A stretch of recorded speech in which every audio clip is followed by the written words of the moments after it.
design review panel meeting. And today's chair is Cecily. So now it's over to Cecily. Very good. Welcome, everyone. This is the October 14th, 2020 meeting of the Baltimore County Design Review Panel. Is now called to order. I will be serving, as Marta mentioned, as the chairperson this evening. And we'll start with a roll call of the members of the panel. And so when you hear your name, please say aye or acknowledge your presence. Aye. Wait for your name, please. Sorry, That's okay. So Matt D'Amico, I believe he's still maybe joining us late. Matt, are you with us now? No. So we hope to add him in just a few minutes. I'll keep moving on. Ms. Ennis, see you there? Yep, here. Okay, Mr. Khan. No, Mr. Khan. Mr. Reynolds? Present this time, thanks. Thank you. And Mr. Yusufero? I am here. Good evening. Thank you, Joe. Okay. Marta, first, are we having any changes to the tentative agenda as published?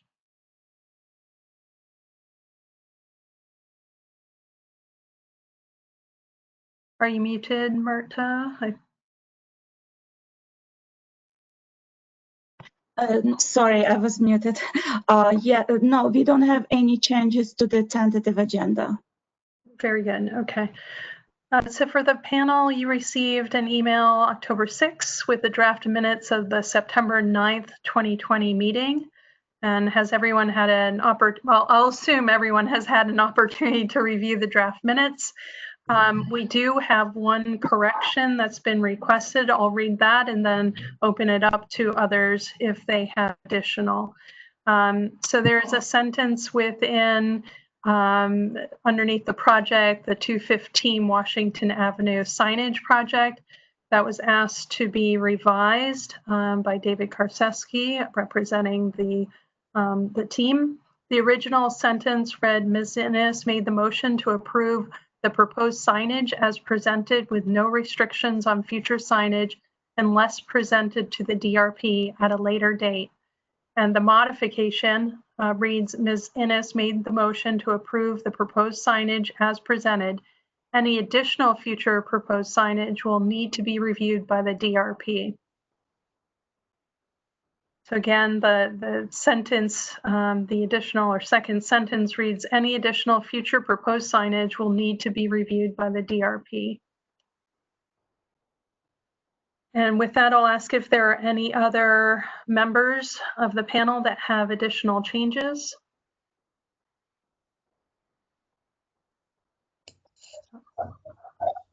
Hearing none, I will ask if someone will make a motion to approve the minutes. This is Kelly. Thank you, Kelly. Can we have a second? This is Joe. I will second that.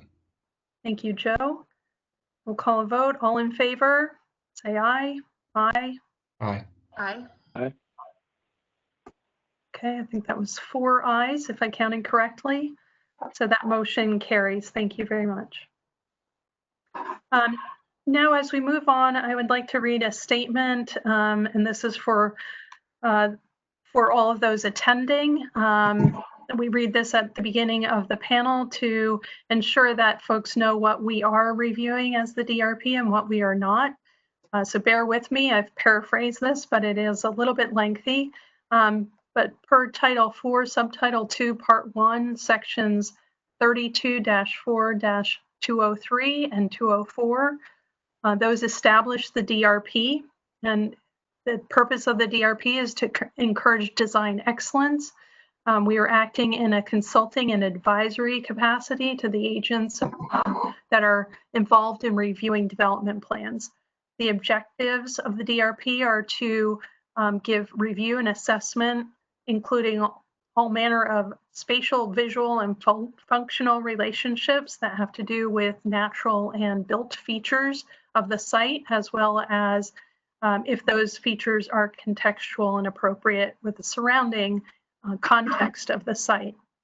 This may apply to and includes streetscapes, pedestrian pathways, playgrounds, sidewalks, the buildings themselves, parking garages or surface parking, landscape, signage, etc.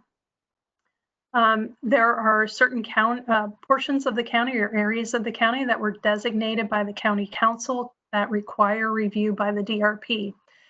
And we provide the technical review of those concerns that I just mentioned on each of the proposed projects. Please note the issues relative to zoning, setback relief, environmental and stormwater management, as well as traffic regulations, do not fall under the purview of the DRP. We will not review or make comments upon those aspects of a project. Those fall to the other agencies within the county. Our panel consists of 9 members, all professionals with practical knowledge in the matters of design. For the purpose of review of a particular project, 3 members shall constitute a quorum. Looks like we have a quorum for all 3 projects tonight. And as Marta said, this session is being recorded. It's also recorded in minutes, which will be open and available to the public, as well as the submitted documents. There will be an opportunity for the community to offer comments and suggestions at the conclusion of the applicant's presentation. To be included, please, when you're called, and Marta will call you, please keep your comments focused on the design perspectives within your allotted 2 minutes. If you're speaking on behalf of a community group, you will have 5 minutes. So please focus your design comments. At the conclusion of the meeting and each proposal, the Department of Planning will sum up the recommendations and it will come before the panel to vote. Each project will have a disposition determined as either approved with conditions, or additional review with a second DRP meeting required. Okay, thank you for that and bearing with that lengthy, notice. Give me just a moment to pull up the correct agenda.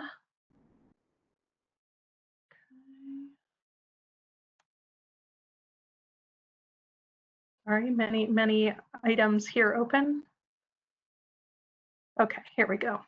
Okay, so we have, as noted, we have 3 agenda items for tonight. The first being the 103 East Chapel Road project, Towson Square. Second, 1726 Reisterstown Road. And the last being the 808 to 810 Frederick Road. So I will move to item 1. If the presenter is ready for the 103 East Chapel Road, please present your project. The floor is yours. Cecily, this is Joe Usafero. For the record, I will need to recuse myself from this project. I think I mentioned that before the recording started. So for the record, I will recuse for this project. Thank you. Thank you for restating that, Joe. Okay. Ms. Bedwell, members of the design review panel, are you able to hear me? Yes. Thank you. And thank you for the opportunity to speak this evening. My name is David Karczewski. I'm an attorney with Venable LLP. Here with us this evening are Nick Over. He's a vice president and the director of development for the Eastern region for RPAI, as well as Craig Friedson, who is an associate vice president for development with RPAI. In addition, our design team includes Pedro Salas. Mr. Salas is an architect with BCT Architects. And you already heard from Joe Usafero. Mr. Usafero is an professional engineer with Bowler. We are here this evening to present to you our design materials for the patio at Towson Square, which will transform the central portion of this property to allow for outdoor gathering areas that will be versatile, adaptive, and flexible for different outdoor purposes. This transformation will be a significant benefit, excuse me, to the existing commercial tenants that make up Towson Square, as well as the larger area that has been branded and that we know as Circle East. Circle East includes the old Hustlers building, which has undergone a significant redesign that was approved by the design review panel. It also includes, on the other side of the Joppa Road, what people used to refer to as the Canyon, which has now been redeveloped with a excuse me, a significant amount of retail space by RPAI, on top of which is a multi-family apartment community owned by Avalon Bay. This project will also be a significant benefit to the entire core of Towson, in our opinion.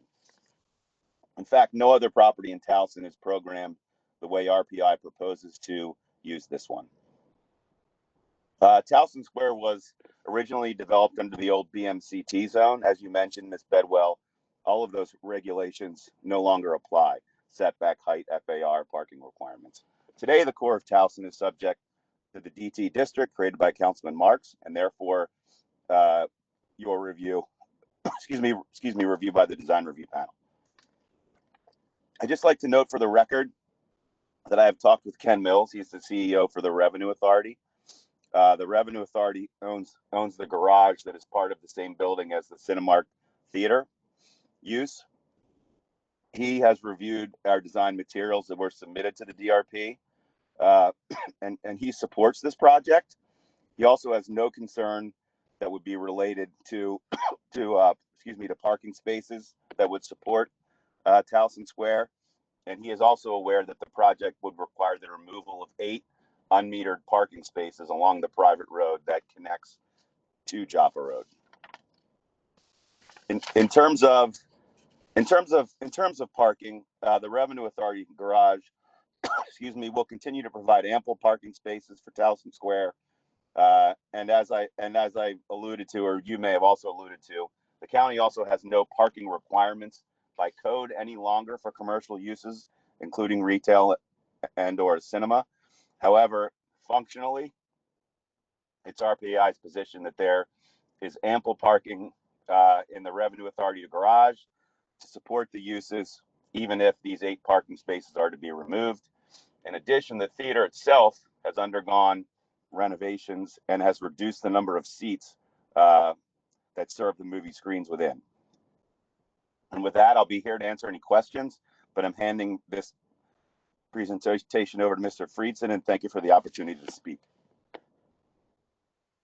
Thanks, David. Thank you for the opportunity to the DRP board. Appreciate you hearing our presentation this evening. If you could go to the next slide. So I wanted to talk quickly about the reason that we're here tonight. So as you all are aware, we've been hit with the COVID-19 pandemic. And although I don't see any trends that are new that are occurring now, the trends that were in place prior to COVID have certainly been accelerated. Among those trends are the desire for people and customers to take part in outdoor space.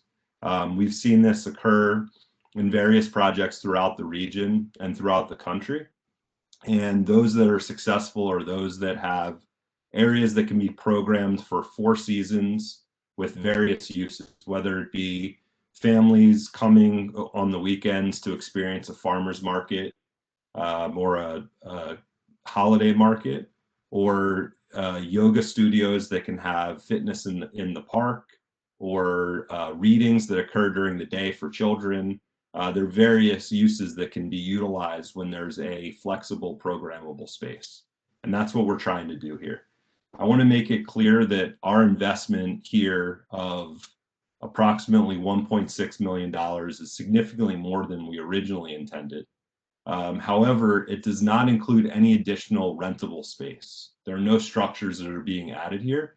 This is merely to provide a space for the community and to allow for our tenants to be successful. So if you could move to the next slide, please. Thank you. So this shows the zoning, which is part of the presentation, as was was already alluded to by David. This is part of the BMTC, which is now the DT district. You could go to the next slide, please. This shows the location off of Joppa Road between the restaurants and in front of the theater. If you go to the next slide, please. And this is zoomed in from the last plan showing the location. Again, you can see that we have 3 retail locations across from another 3 retail locations just off of East Joppa Road between the Cinemark and East Joppa Road. Next slide, please. Here's an existing aerial. You can kind of see here the grade change, but it is significant. You can see the stairs in front of both Bonefish and BJ's. I do want to make it clear, or you can see here the small outdoor dining areas that are available to each of those tenants that we're hoping that this improvement can expand upon the availability and permeability of our retailers throughout this space. If you could go to the next slide, please. This is an existing conditions plan, which shows the grade change a little bit better. In the background of the bottom slide, you can see the structure completed from the Avalon Bay development that David had mentioned previously. That's completed and leasing up as we speak. And it's a beautiful addition to downtown Towson, as you all know, and I'm sure have seen recently. Next slide, please.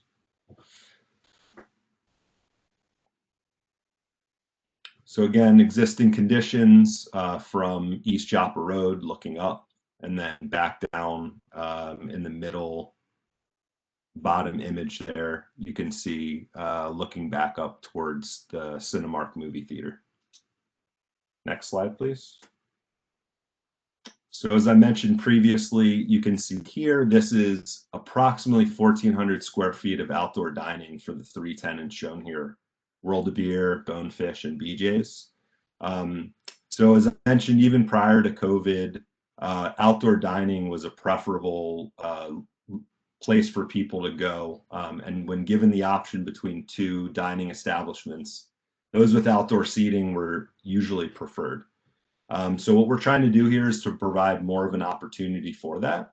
And it's not necessarily that we're going to be putting more outdoor space, but we had a meeting with BJ's just the other day and showing them this plan where they flew in and looked at it and saw how it felt.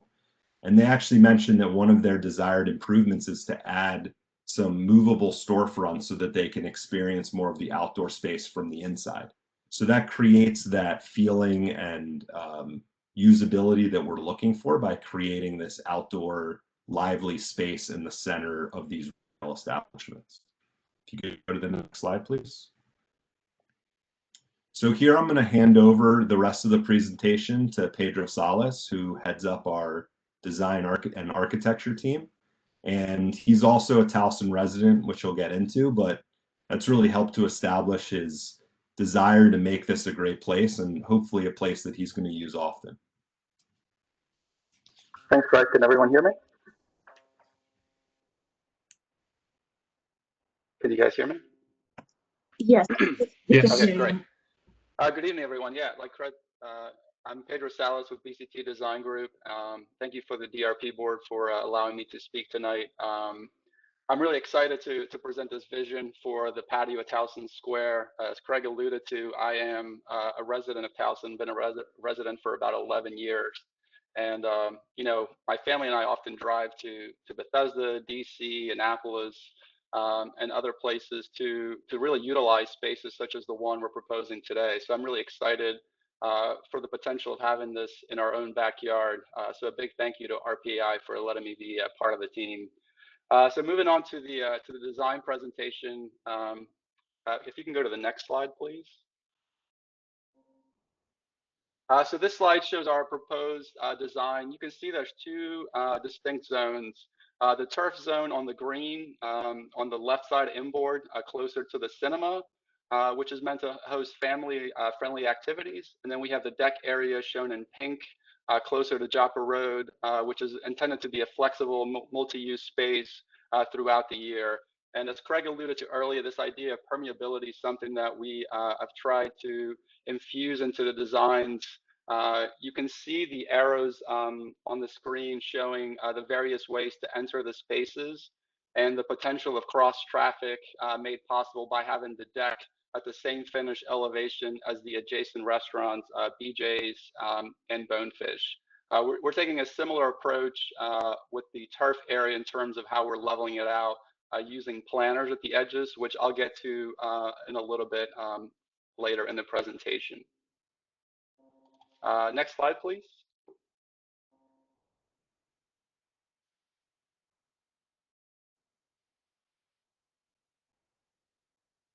Sorry, it's a little laggy on my screen. So this just shows there's no really changes that we're proposing to the A accessibility. The access from the east side of Joppa and from the south side Nando's and on the border remain the same. And then there's really no changes to the traffic, the cross traffic east-west from BJ's to World of Beer. Next slide, please. So this is showing existing conditions, and I think two things to note are the grade difference that Craig alluded to in front of BJ's and Bonefish. You can see the retaining walls growing, and then also the pedestrian lighting that's in place with the lamps and also the string light that were installed a number of years ago.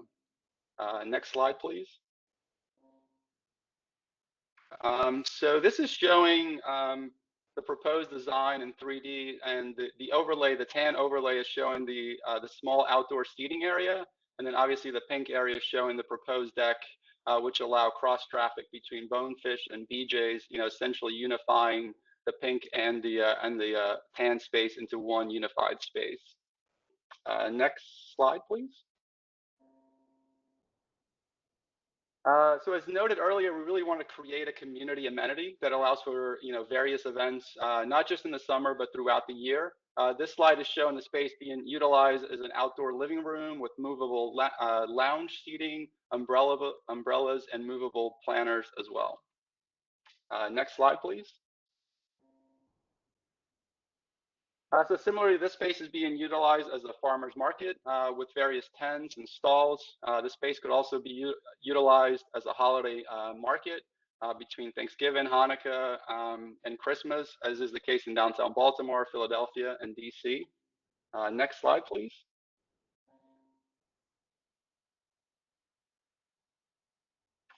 So this slide is the same view showing the venue being used for live events. Again, this could be used for book readings, lectures, and children's storytelling, etc. So very, lots of options that we want to explore. Next slide, please. So this is an overlay of the proposed conditions. You can see in the foreground, there's a planter right at the property line, which is running parallel to Joppa Road. So this is creating a vehicular barrier between Joppa and the patio space that we're proposing. Next slide. Again, this is showing that same planner, and then obviously the overall improvements we're proposing within the overall context of the existing site conditions. Next slide, please. So as typical, we looked at a lot of precedent images, and these were really the types of spaces we were trying to create, warm, flexible spaces, allowing for various seating configurations and events. And some of the elements we really liked are the movable seating, the oversized tree pits, and the accent lighting that we're proposing as well, and that is existing as well. Next slide, please. So for this part of the presentation, we have a series of before and after images showing our design intent in 3 dimensions. So in this view, you can see existing conditions. In this case, the cinema is right behind us, and we're looking towards Joppa Road. Next slide, please.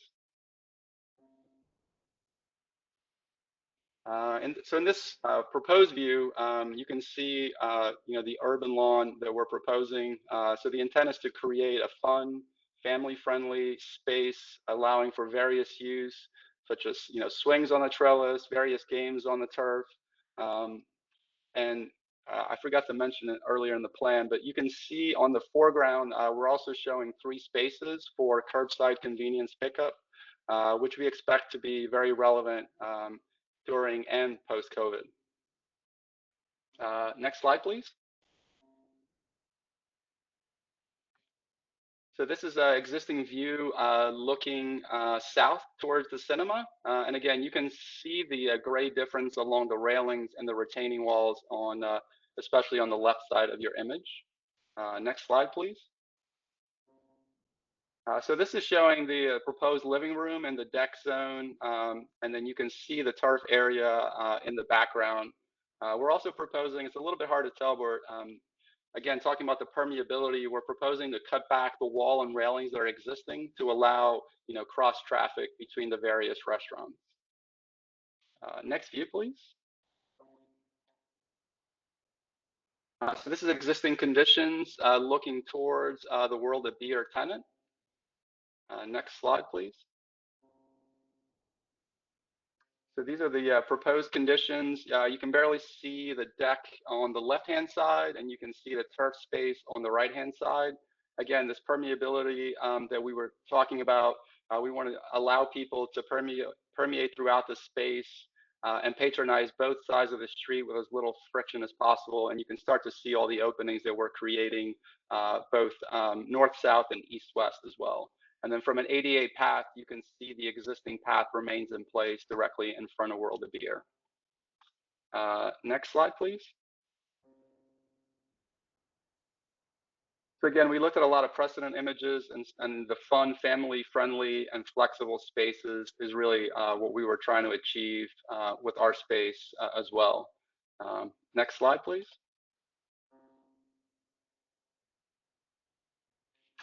So this slide shows existing conditions on the left and proposed conditions on the right.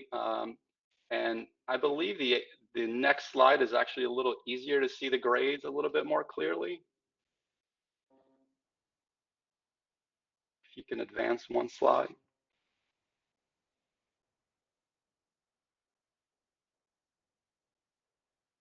Perfect, thank you. So the red line at the bottom of the image at the bottom shows the existing grade. You can see the deck on the left matches the existing restaurant grades, allowing for cross traffic between both sides of the street. You can also see the same condition on the top image, showing the continuous gray that we're creating with the deck. Moving back to the bottom image, you can see the turf area on the right side. Again, we're utilizing planters on either side of the sidewalk at the edges to allow us to flatten this area and create a family-friendly space. Next slide, please. So in terms of materials, I think what we're proposing is fairly simple. We want to allow for warm, clean, durable look. So starting with the deck, we're proposing a composite decking or natural wood. The wall that you see in the foreground, we're proposing a cast-in-place concrete. This is very similar to what we've already installed in the planters at Circle East, both in front of the Hustlers building and in front of the Avalon building. And then the site, as you're probably aware, does have quite a bit of stone veneer. So in locations where we're either attaching to or expanding existing conditions, we're proposing to match that stone veneer as well. Next slide, please. So I guess similar to what we did with Circle East, we really want to pre-select, tables, chairs, umbrellas, benches that the owner tenants can use for the various events that we're proposing throughout the year. And so these represent the same clean, warm, and durable look that we're proposing with the overall patio. Next slide, please. And then similarly, these show the benches and umbrellas that we've pre-selected as well. Next slide, please. So as part of this package, we are proposing 3 small signs. Only one of these signs is visible from the right of way, and that's the patio sign. Excuse me one second.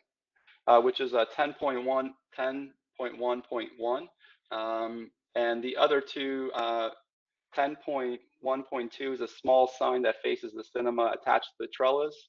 And we do have one mistake in this page. The sign 10.1.3 is currently pointing to the middle of nowhere. It should be pointing to the pylon in front of World of Beer. So if we can go to the next page, please.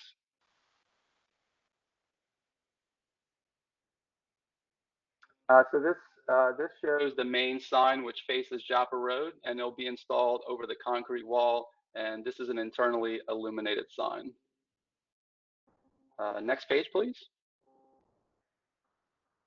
So this is a small pedestrian sign facing the cinema, and this is being proposed to be attached to the trellis element, as you can see on the top right image. And then next page, please. And last but not least, so this is a small mounted sign that will be mounted to the existing sign light post. And this is intended to announce different patio events throughout the year. And again, not really visible from the street. It's pretty far inboard. Next slide. Yeah, great. That's it. Thank you very much for your time. That completes the design presentation. Thank you, team. And Marta, has anyone from the community signed up to speak on behalf of this project, or for or against this project, I should say? No, Cecily, we don't have anyone from the community as of right now who wish to speak. Okay, very good. So we will go to the panel members, starting with Ms. Ennis. Kelly, if you would. Excuse me, Cecily, and we Yes. also we prepared staff report. Oh, I'm sorry. Go ahead, Marta, before we go to the panel. Okay, thank you. So I would like to present our staff report. I'm not going to read the whole staff report, but I just would like to mention that this is the summary of the project and our comments, staff report comments based on Baltimore County Zoning Regulations Bill number 4916, Downtown Towson Overlay District. So in terms of environmental sustainability, the staff recommends approval of the environmental sustainability subject to the following two conditions. Provide a detailed landscape plan with a list of all proposed plants. Native plants should be used and be attached in suggested tree list. Provide shade trees with the sidewalks adjacent to the parking area. Indicate on the plan areas with proposed stormwater treatment. In terms of block configuration and site design, staff recommends approval of the proposed parking subject to the following conditions. Based on the proposed programming for the site, indicate how much parking is required for this development. In terms of downtown open space, staff recommends. Excuse me, Marta, you missed the comments on the site design in the staff report above parking. I'm sorry. Sorry.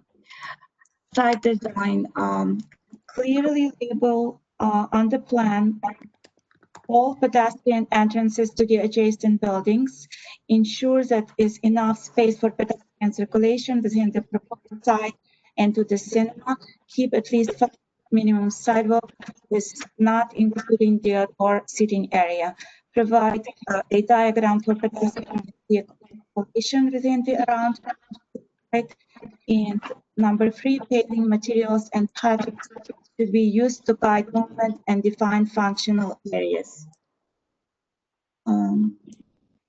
Downtown open space comments.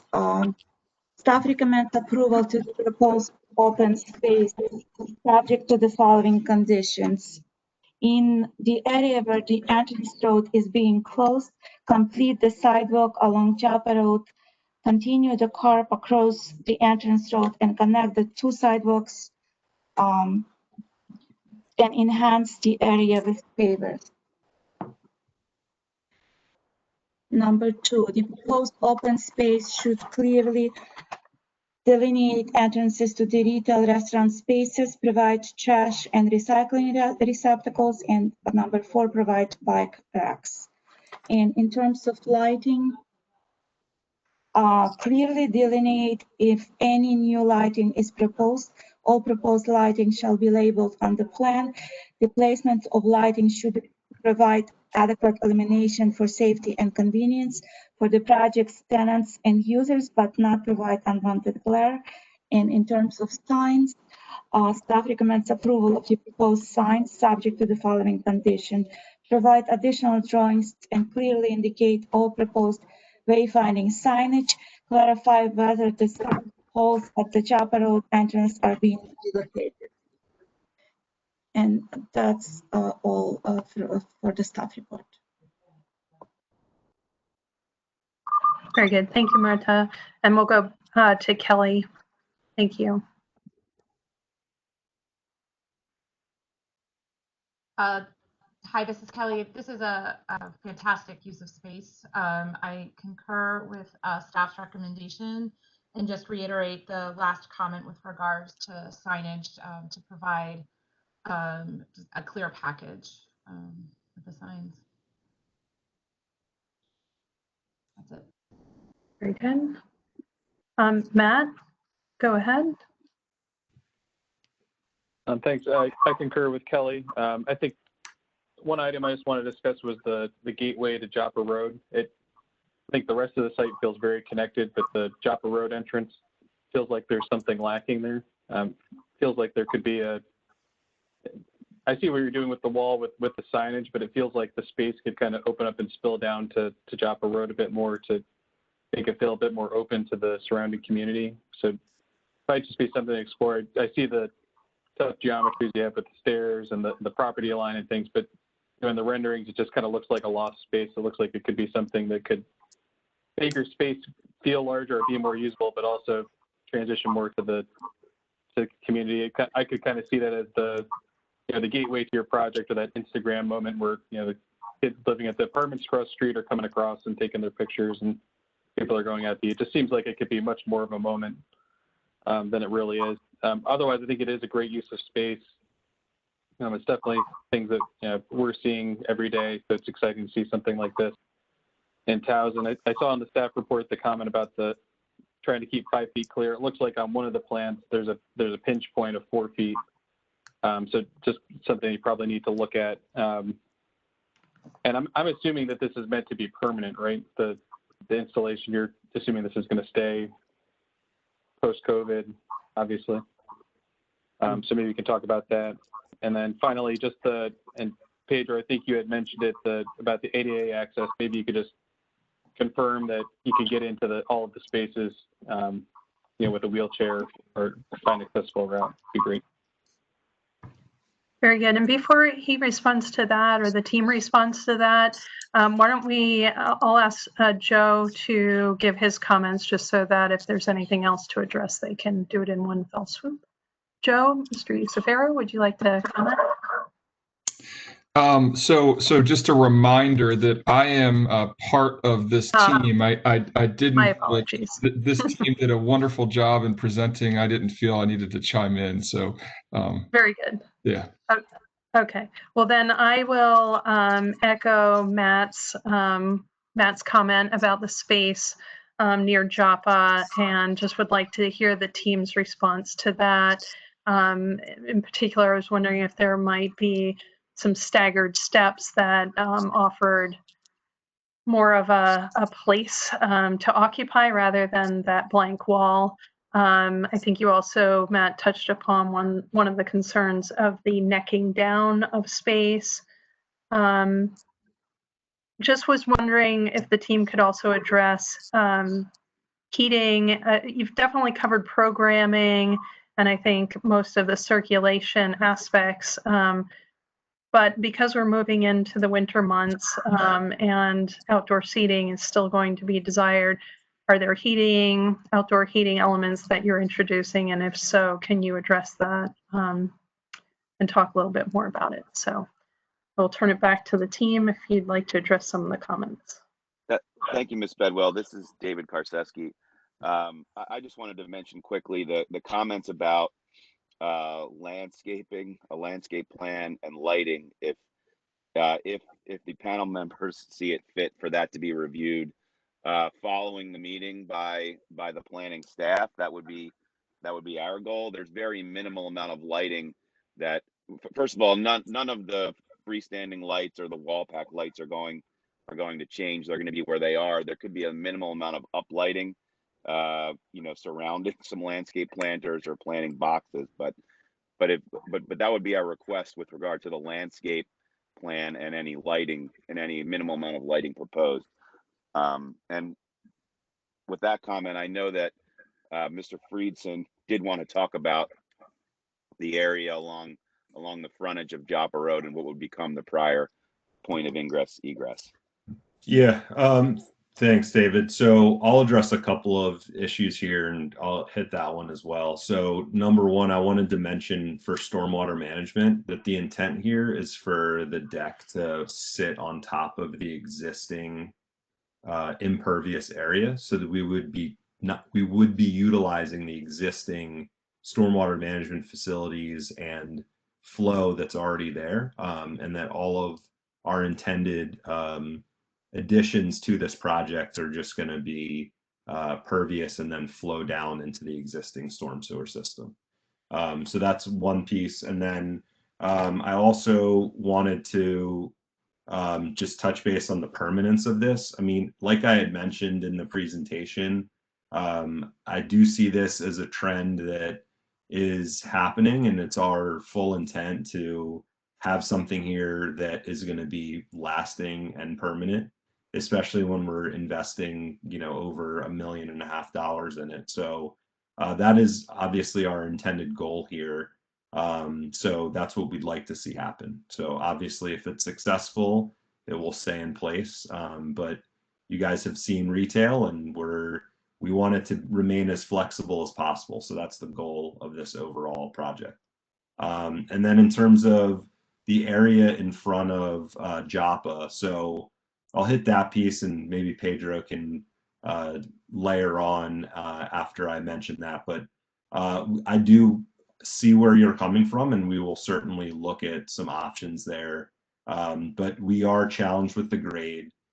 Our intent is to really focus on the area between the retailers.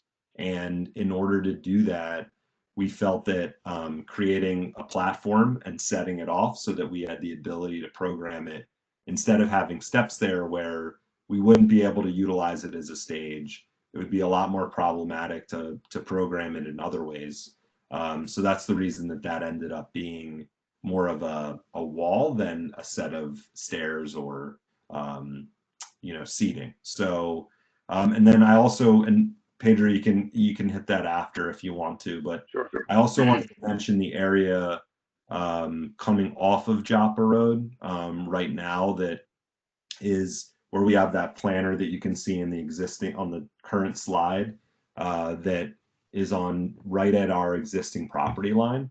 Everything to the north of that, or planned south, if you will, is not our property. And it's our intent, as Pedro mentioned on one of his slides, that we create convenience for our patrons of Towson Square. And so we see this as an opportunity. It almost creates effectively a parallel parking space where somebody can be dropped off and they can pull around and utilize the parking. But it's really our goal to keep this as it was originally designed, and not to carry the curb all the way off and shut down that entrance for good. And I guess I'll chime in regards to Matt's comments. Yeah, we did look at a whole bunch of options on how to explore some of those. There's the location of that wall is being driven by a number of things, including some underground stormwater and utilities. So we were kind of limited where we could put that wall, how far we can move it north-south. So that was a huge challenge that we were trying to face.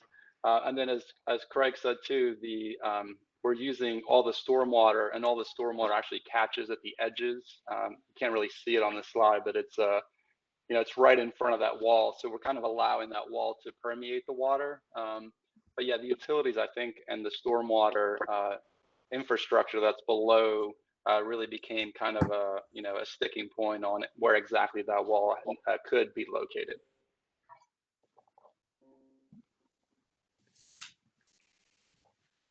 Pedro, how about the heaters that Will mentioned?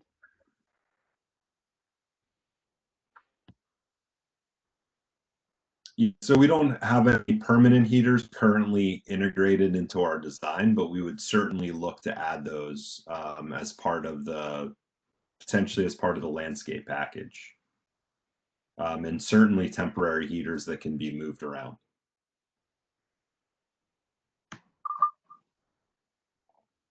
Okay, thank you, team. Just like to follow with Matt. Do you have any additional questions based on that response? Nope, not at this time. Okay, any of the other panel members? Ceci, this is the other Matt. Oh, hi, Matt. Hi. Thank you for joining. Sure. Yeah, looking at this image, I would echo what both you and Matt said. I mean, as this was, you described this as this sort of welcoming gateway to the community, and an opportunity for the public to engage and use this space. And the way the street comes in and just ends at a wall seems contrary to that. I totally understand all the constraints, and I think, as you said, Craig, if you guys are willing to look at some alternatives to make that feel a bit more welcoming and less like I'm not sure what the solution is there. I think it certainly would be appreciated if you could look at that. I was going to ask the same question about the permanence of this, because all of your present images that you showed were wonderful, but they all had trees in them. And I don't know is that something you've considered, ways of trying to incorporate some larger shade trees in here, or is that prohibited based on a lot of the constraints that you talked about? Yeah, no, I think we'd like to add some large, oversized planter boxes that are movable that would have trees in there that we've seen done in other locations.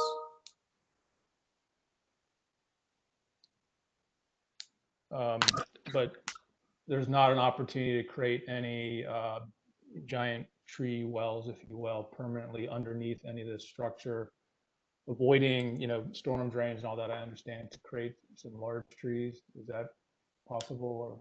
Well, I think the other aspect that creates is it creates a permanent barrier, and it limits our flexibility to program it. So it's our desire not to put in permanent trees and tree pits, and which creates another set of issues that we're looking to avoid.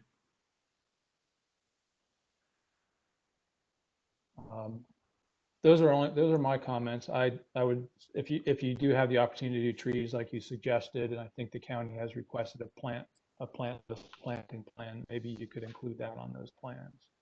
Okay.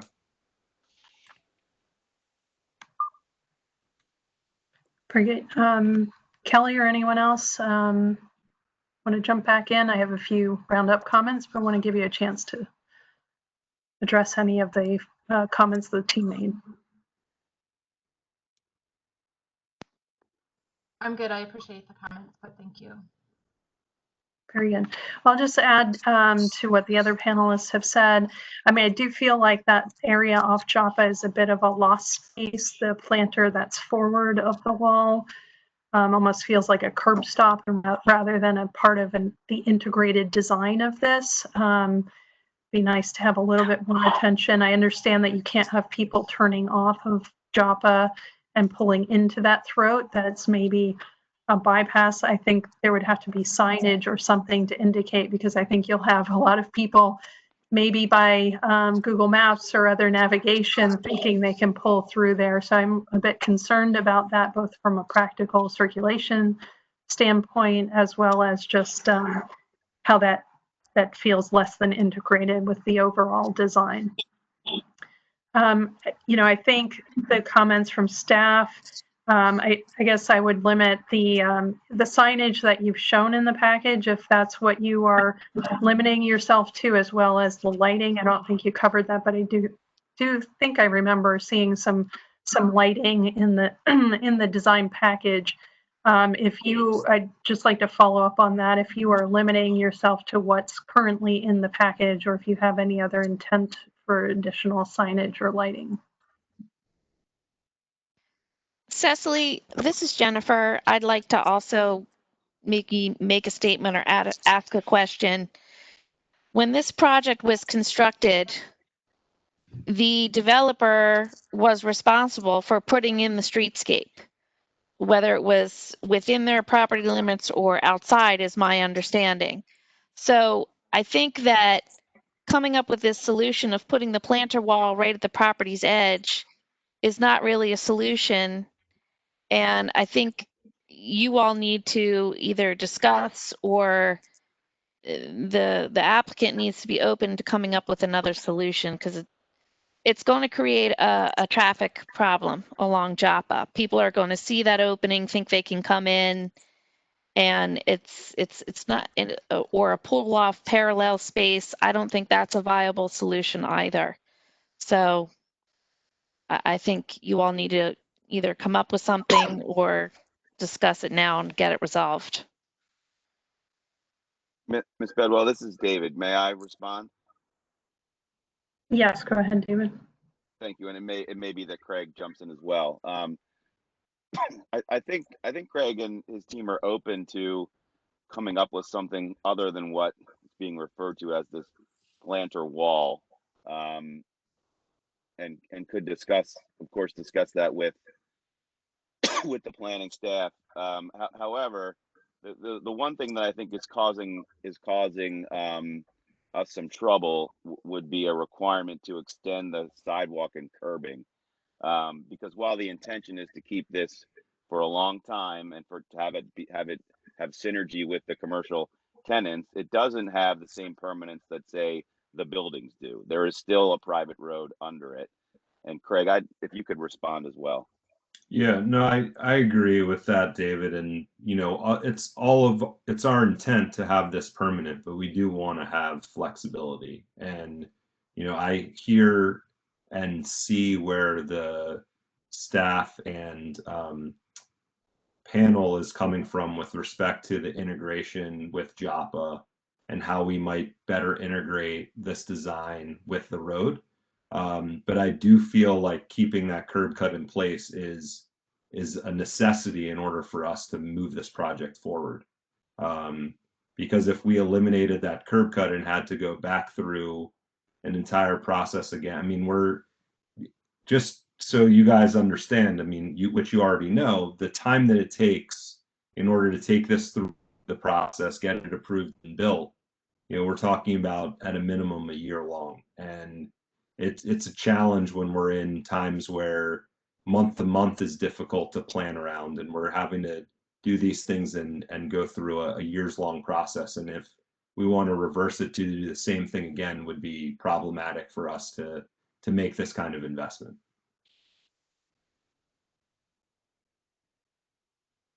Cecily, could I make a recommendation maybe for their team for the Joppa Road frontage? Yes, Matt, very good. I mean, I think you could keep that curb cut. I think what we're responding to is just, the patio sign wall. It kind of feels like a barrier. And then we have that secondary planter.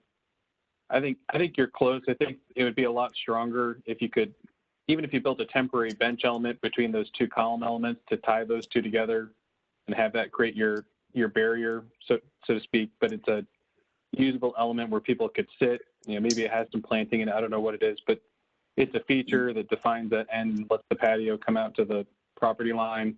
And then I think if you just carved away a little bit at that patio wall, I understand you need it for grade change, but if there was some spot where people could sit and gather, I mean, it might be a spot for people to mingle, but you could still keep that curb line as is. It would just allow the space to spill down to the street and feel like it was meant to be there permanently. But I think the real opportunity is to tie those two existing elements together with some of the treatments that you're doing up above. I think it could be pretty simple and would just make that space feel like it was meant to be there it just feels like an afterthought right now. And I think it could be something really special that would make the project even better and make it feel even larger, and be more usable for you as well, more program space and places for people to come and gather. Yeah, I think that's a great suggestion. We will definitely look into it and figure out how to make that work.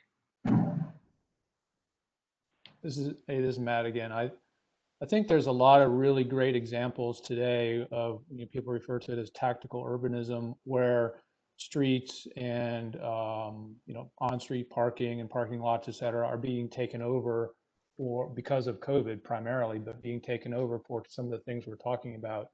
So to Matt's point, I think look to some of those examples as inspiration, and I think you'll find that it can be a very simple and cost-effective approach if you think of it that way.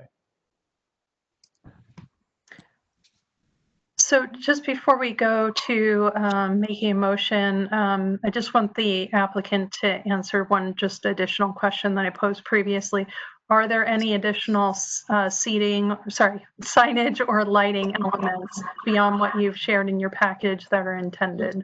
Yeah, so the signage elements we intend to be this one that you see here, the one on the pergola, and actually the two signposts that are interior. Those are the only signs that we propose as part of this project. And any other additional lighting? And then as for the lighting, we expect to do only accent lighting similar to what was shown on the precedent images, as well as perhaps some on some of the steps interior. But we expect that would be handled in the next package that's submitted in either the landscape or landscape plan going forward. Very good. Okay, so panel, just to close this out as a discussion, I will say that, this is a nice application. It pulls in and unites and gives the restaurateurs some space to space out and deal with COVID. We recognize the applicant's need to do this. Would Matt or Kelly, or sorry, Matt Reynolds or Matt D'Amico or Kelly like to make a motion that ties in some of the planning staff's comments with our discussion?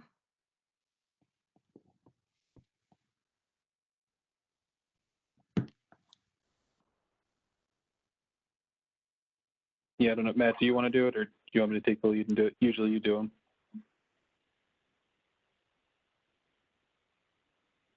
Sorry, I would say go ahead. I think the way you framed everything was pretty eloquent, pretty clear. All right, let's see if I can grab everything. I think we're requesting that they come back and take a second look at the Joppa Road gateway to the project, exploring a potential to have a temporary solution that feels more permanent. I know that's a challenge. Can figure out how to express that, but in a way that allows the project to extend out to the gateway.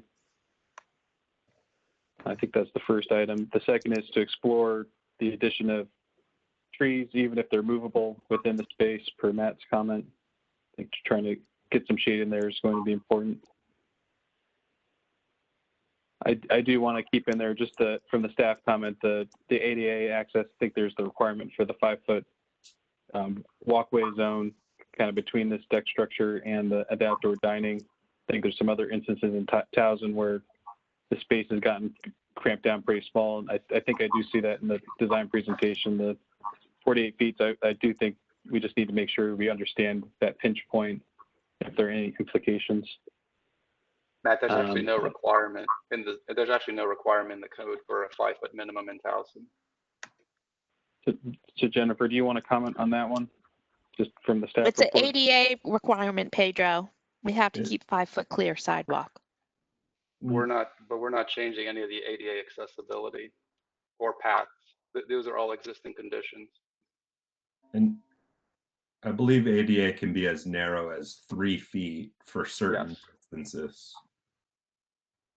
The ADA does not, yeah, you're right. It's 36 inches. There's no 5-foot minimum requirement. So Yeah, Jennifer, I do you would- want to look at that in your staff report?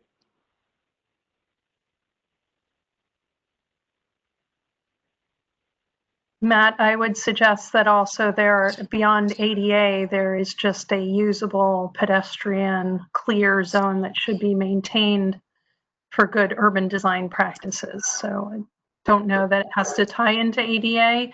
I don't precisely know you had indicated the exact pinch point. I'm not sure if we could take a quick look at that, if that's existing or if it's narrowed by this new proposed insertion.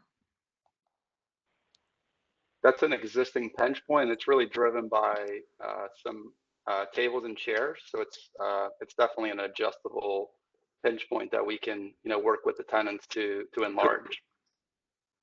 Okay, very good. Matt, did that, Matt Reynolds, did that conclude the expanse of the motion? I think those are the three, unless I missed something. Ms. Bedwell, this is David Karczewski. I was going to ask. David, please, one moment. I'll jump in here if you don't mind, and then we can address that.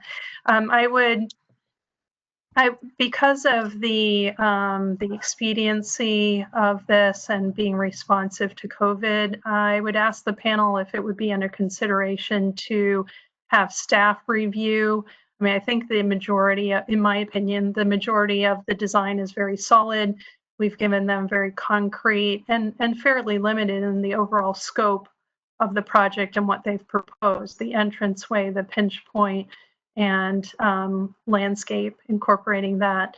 What I think more impermanent movable pots and planters versus permanent.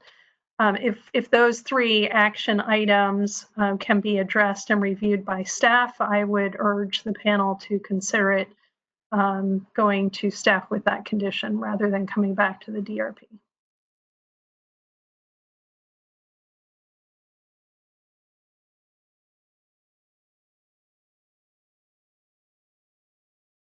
Yep, I think that's okay. Well, Cecily, this is Matt D'Amico. We've done that before, and we've also suggested that staff can share things with us, if they want to while they're reviewing it, and so I'd be fine approving it and not requiring it to come back. Right. Okay. Kelly, any thoughts on that? I agree. Okay. So with that motion amended with conditional approval going back to staff, do we have a second? Second. I'm sorry, that was Matt Reynolds seconding? Yep, it was. Thank you. Okay. Jennifer or Marta, do you need us to clarify the motion before we vote? Cecily, that would be very helpful if you can clarify it. Okay. So the motion on the table is for DRP recommending approval or approving with conditions that will be reviewed by staff. And I'll have you go back and look at the detail that Matt said, or Matt, you can jump in here. But the 3 points in particular are looking at the entryway off of East Joppa and creating a smoother transition, a more occupiable element that could make a better threshold at that entryway. Eliminating the pedestrian clear pinch point to ensure that there's a minimum of 5-foot pedestrian clear zone incorporated in those movement zones.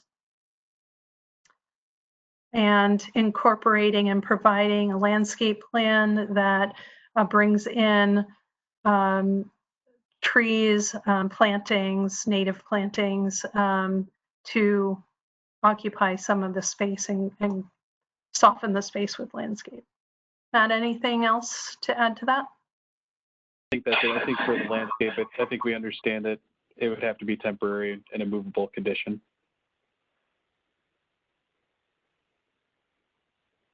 Very good. Okay, Marta, is that clear enough? Yes, thank you. Very good. So we had a motion on the table for us, sorry, a motion and a second. So I'll call for the vote. All in favor, say aye. Aye. Aye. Aye. Okay, so I heard 4 ayes. So that motion carries. Thank you. Very good. And with that, give me just a moment and I'll pull up our next. Thank you for your consideration Yes, thank you, team. and your time Thank tonight. you guys. Appreciate your time. Thank you. everyone. Very good. Okay, so we will now move on to 1726 Reisterstown Road, Commercial Pad A in Pikesville Commercial Area. And presenter, please present your project, and the floor is yours. Yeah, thank you. Ms. Bedwell, are you able to hear me okay? Yes, we are. Fantastic. This is Tim Catroco. I'm the attorney for Blue Ocean Realty. We are the owners of the Pikesville Doubletree Hilton, and we're coming back to you all tonight to the design review panel. We were here within the last year or so to deal with the Old Line Bank and moving the Old Line Bank from within our building to a pad site on the property. I'm happy to say that that project is moving forward and we have broken ground in the effort to build that Old Line Bank. But we're coming back to you tonight, as we said we would the last time we were before the design review panel, to talk about our Starbucks project, part of the pad site. Our team tonight, we have Michael Blake with Mosley Architects, our architect, who did the design work for this evening's discussion. We have Stu Darley, our professional engineer with Colbert Matson Rosenfeld, and we have Sandy Marenberg. He's here on behalf of Blue Ocean Realty, the owner of the property. So without further ado, I think it's appropriate to turn it over to Michael Blake. And Michael, if you would lead us through the presentation, please. Sure. I guess go to the next slide. And I'll give a heads up to Stu. I think after I do these first two exhibits, if you could kind of walk through the site analysis and the master planning effort, and then you can give it back to me for the actual building design. So as Tim said, this project is part of a master planned replanning of the frontage along Reisterstown Road with multiple pad sites for some commercial retail spaces and a little bit of reconfiguration of an existing structure that needs to be removed to accommodate these pad sites. The portion of the project we're talking about tonight in terms of the building is termed Commercial Pad A. There are actually 2 tenant spaces as part of that pad site. The overall building is about 4,500 square feet, single story. And as I said, it'll occupy 2 tenant spaces, one of which has been formally leased to Starbucks, and will be following as best as is allowed their branding standards, and you'll see the palette that's been proposed for their portion of the building. The other half is a yet to be leased tenant space, but with compatible design to make the overall 2 tenant pad compatible. There are some master plan site design elements that are part of it that Stu will share with you a little bit. So let's go to the next slide. And as we're transitioning with slides, since this project has already come before us, and I believe most of the members, if not all of the members of the panel have seen, we'd ask the applicant to just focus on the new elements and the responses to the previous comments. Very good, thank you. This is an aerial view from the south. So Reisterstown Road there in the center, 695, the Beltway on the north there.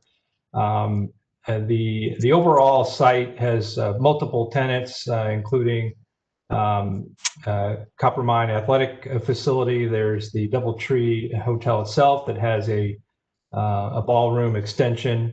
There's currently a small commercial building with multiple tenants, a portion of which will eventually be removed to accommodate this particular pad site.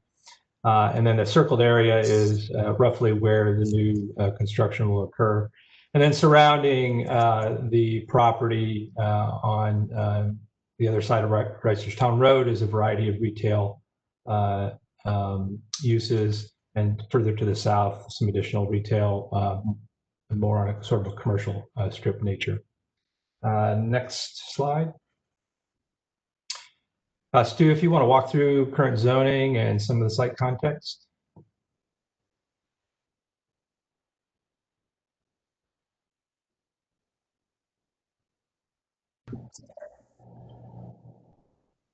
I don't know if he's on mute. He might be muted.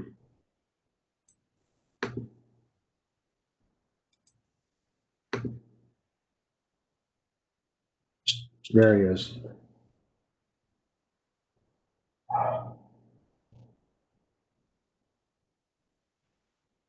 Stuart?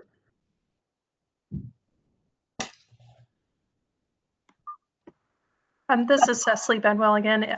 You know, we are aware of most of the context and the zoning from the previous presentation. So if this can be, if you can summarize this and just keep moving on. Yeah, that we can speed through this.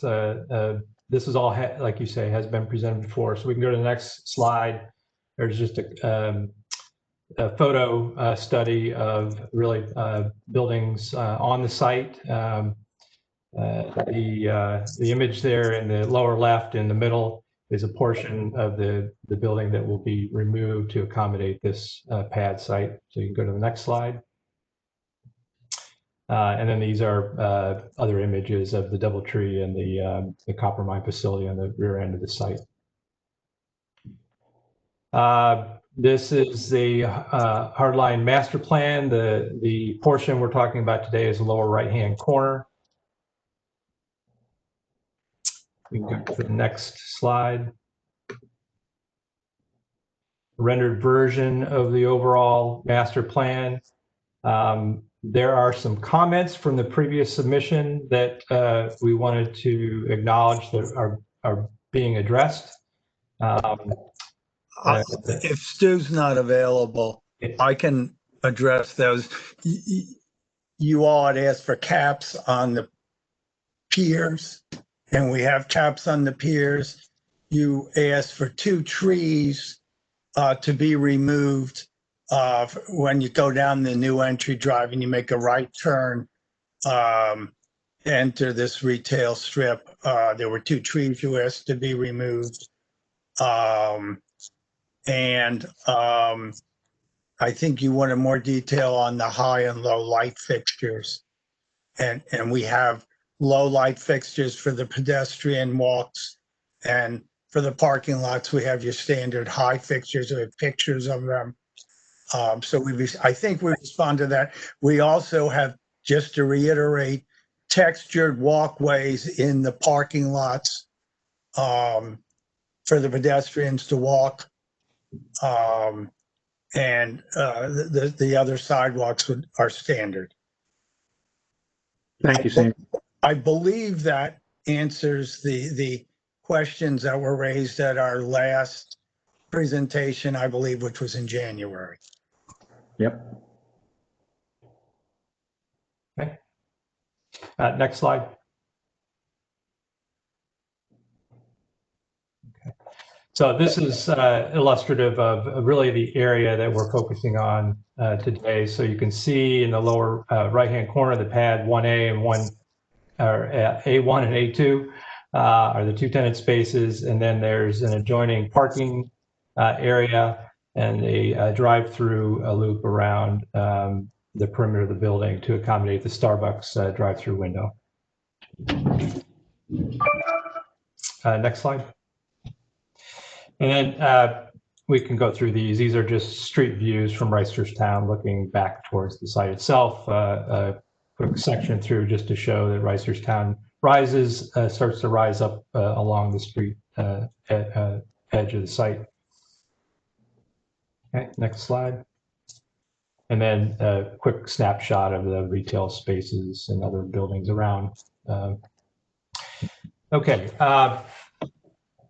So the building, so this is a plan view close up at the corner of the site. You can see the upper space is the pad A1, which would be the Starbucks tenant space, and then the lower tenant is yet to be determined. You can see there are parking on two sides of the building and a drive-through that wraps around to serve the drive-through window at the Starbucks tenant space. Okay, next slide. This is colored renderings of the proposed elevations. They're tagged. The south elevation is the full length of the tenant A2 space. The north elevation is the Starbucks space with its primary entrance along the long portion of the facade. And then the east and west elevations are showing the two tenant spaces side by side. The upper east elevation is the view of the drive-through for the Starbucks space. And then the lower right-hand elevation is an alternate entrance for the Starbucks space and the primary entrance for the A2 tenant. Both of those entrances have curbside outdoor seating areas and space for bike racks in between the two buildings. Okay, next slide. We've got a series of exterior perspectives showing views around the building. This is really from the sidewalk along Reisterstown Road looking south towards the Starbucks tenant space. Going to go to the next one. This is a view from the short end entrances to Starbucks and the second tenant space with the outdoor seating area in the front. Next. This is a view showing the start of the drive-through lane around the second tenant space. There'll be the standard Starbucks order menu and ordering kiosk along that facade. This will be screened by the stone and ornamental fence and landscaped wall that's along the main entrance into the DoubleTree site. And then the next slide. And then this is a view from the entrance from Reisterstown Road, driving along into the DoubleTree site. You can see the drive-through lane is screened by that stone and ornamental fence and landscaped treatment on both on both sides of the drive-through lane. And next slide. This is the proposed material palette. Starbucks has a sort of a standard they like to use for upper level wood, vertical wood paneled siding. They have a brick lower portion, aluminum storefront standard, and an internally lit illuminated signage. They have a signage package that includes their graphic logo, their Starbucks name signage, and then some wayfinding signage indicating a direction to the drive-through. The second tenant will have similar signage that will be attached either to the facade or to the canopy treatment above the entrance. And next slide. We've got a series of more detailed signage elements. So Starbucks, as I said, will have their logo graphic. They'll have their brand name sign. They will have some drive-through signage that's mounted to the building. Next slide. They also have some ground-mounted signage indicating direction to drive-through, their thank you and exit signage as well. And then they have some order pickup and short-term parking signage that will be installed in front of the parking areas. And next slide. In terms of building mounted and landscape lighting, the security lighting are these pretty indescript downlight fixtures mounted to the building face. There'll be opportunities for some landscape lighting, so these will be low profile lighting, landscapes lighting, and then some wall sconces arranged around the perimeter of really both tenant spaces will be these linear side lit type fixtures. Next slide.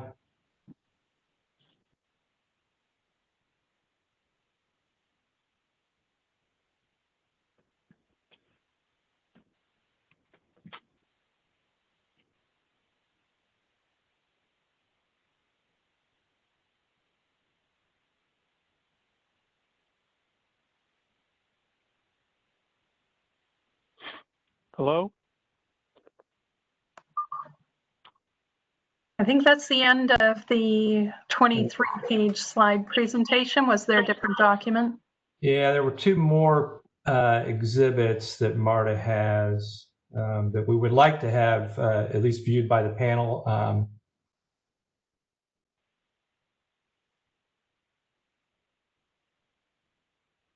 I think Stu joined us for a moment there while we're looking for the slides. Hello, can you hear me now? Yes. Oh, wonderful. I apologize. I had an issue, but I'm back. Okay. I heard, I could hear everything, but I couldn't talk. So it's my fault. Okay. I don't know what else I can touch on. Michael covered a lot of stuff. If you'd like to talk about the stormwater management briefly, we can talk about that. I don't know if you touched on that. Don't know that we need to, this is Cecily Bedwell. I don't know that we need to touch on stormwater management. It's not necessarily in our purview to review that. There we go. Okay. She's found the two exhibits. So the one I think she shared earlier, we just wanted to more clearly indicate what the two site lighting fixtures would look like. The one on the left is that lower height pedestrian fixture that would be along pedestrian pathways, and then the more traditional box fixture for the parking areas. And then the next page is really the one that's kind of critical here. Starbucks does have because they have their standard ordering kiosk and canopy over the drive-through window. They have been implementing a clearance sign that is ground mounted and has an overhead clearance bar. And on the right-hand side is a partial site plan showing the approximate location of that proposed clearance sign.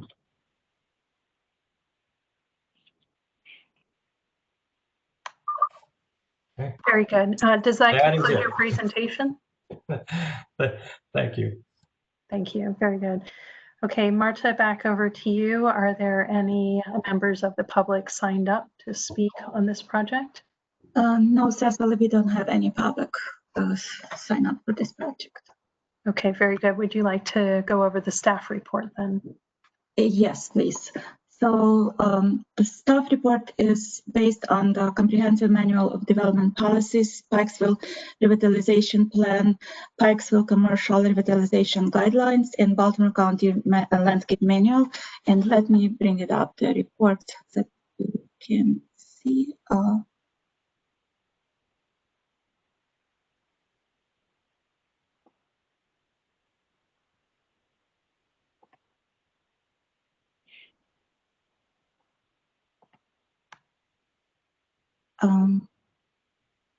So staff recommends approval of the project. We just have a couple of conditions that we would like to bring to your attention.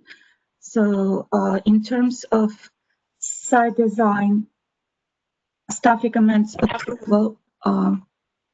Staff recommends approval of site design intent subject to the following condition.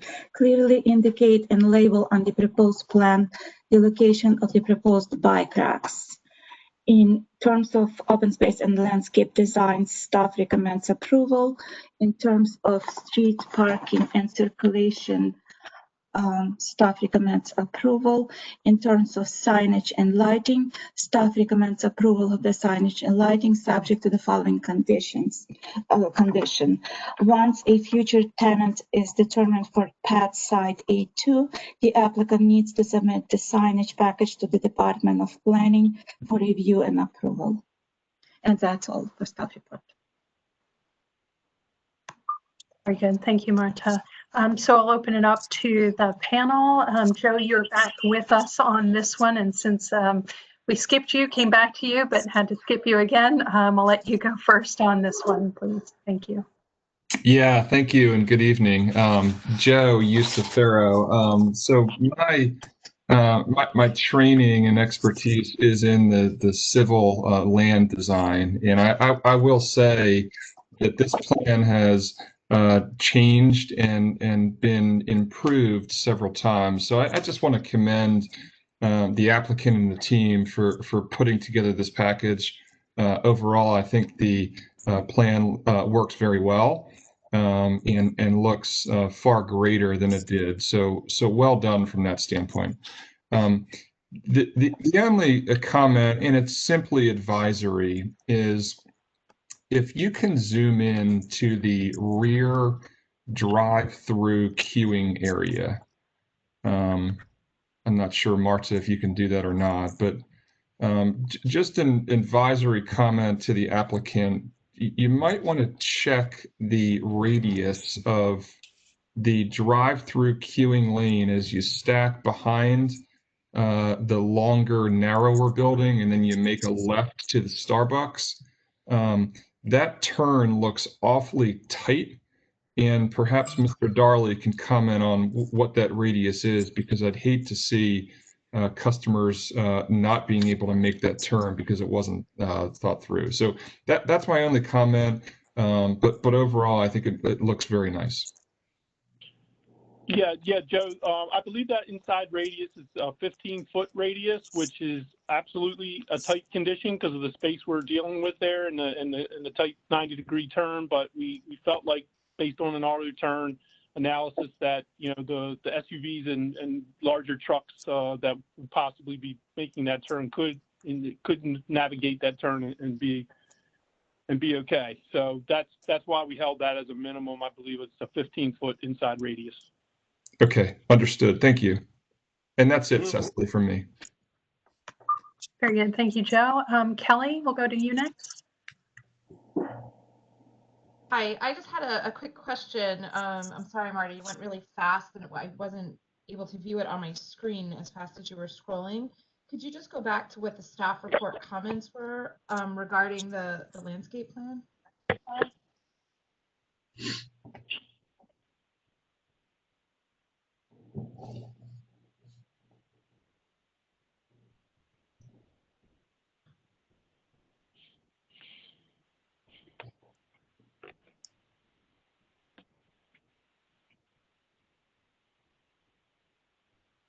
Okay. So Kelly's staff recommends approval of the landscape plan. Great. So I actually have no further comments. I concur with Joe and both the staff report, specifically as it relates to sign lighting for the additional tenant when they have one. Very good. Thank you, Kelly. We'll go to Matt D'Amico next. Okay, thank you. I just had a couple of questions for clarification. Could you go to the page where you had exterior materials? The colored elevations for one or two of the materials look quite different than what you had selected. See where it says metal panels and it's pointing to that gray area? Maybe you just clarify why the difference, what is that going to be? Is it going to look like the color on the right, the metal panel color, or is it going to be gray? Yeah, that's unfortunate, image, I think it's going to be more of the neutral color that's rendered. The image, the snapshot image, is really more to show the the metallic aspect of it, but it's going to be more what's rendered on the drawing. Yeah. So it's not a patina metal or anything. Correct. It's Correct. Yeah. Is Yeah. it? I think, in our opinion, it would be too stark a contrast if it were more of that patinaed look that's in the image. I think the rendering is more accurate with where we would end up. But it is a metal panel. Correct. Sorry, Michael, can I just ask, is it a pre-finished, pre-painted metal panel then? Probably a painted metal panel. Yes. Thank you. And I would assume the same thing then, the wood siding, because the image shows kind of a buff color, but the rendering is a dark gray. Right. Starbucks has a variety of palettes. This is the one that that we received approval on, I guess, and while we were putting this board together. So the key is that it's wood siding, it's vertically oriented, and that is the close to the color palette that they will want to use in the rendering. Okay, and while you're on this slide, the drive-through sign, is that required up there on the elevation, Starbucks? That is part of their standard signage package. They do like to indicate drive-through on the facade of the building.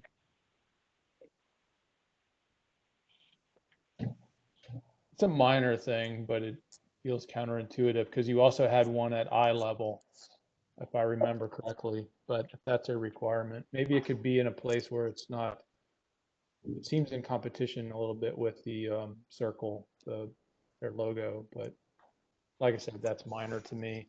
My only other question then was on the landscape plan, the hardscape plan. Could you talk a little bit about the materials and maybe some dimensions? I am going to suggest that those are labeled. They're not labeled. I don't remember what slide that was.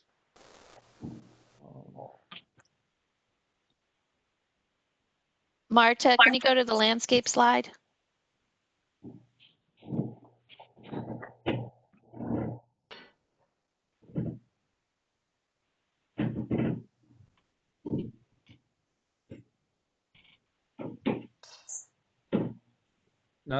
Not that one, the detailed one of the two buildings.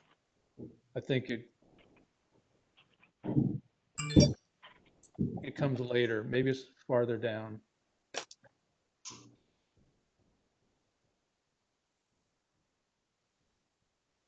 No, I don't know. Marta, page 14. Yeah, there you go. Is that all scored concrete? The paving? The hardscape areas. Stu, can you comment on that? Yeah, the hardscape areas around the building between the curb lines and the building itself would be just your standard concrete with a scoring pattern for functionality. And then the crosswalks are all intended to be a colored brick paver, 5 feet wide minimum, to have people go from curb cut to curb cut around the site to get to the destinations. Do you know what the dimension is of the sidewalk on the, I guess it's the north side of the building, between the curb and the building? On the north side, yeah. It's 6 feet. Okay. Thank you. Those were,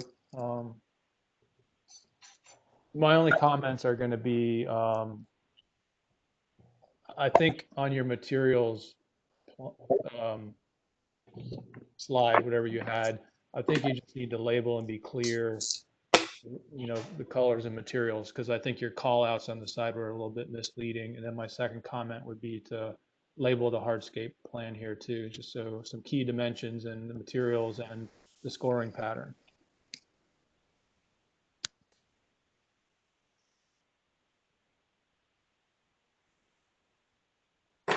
Sorry, very good. Thank you, Matt. And we'll move to Matt Reynolds, please.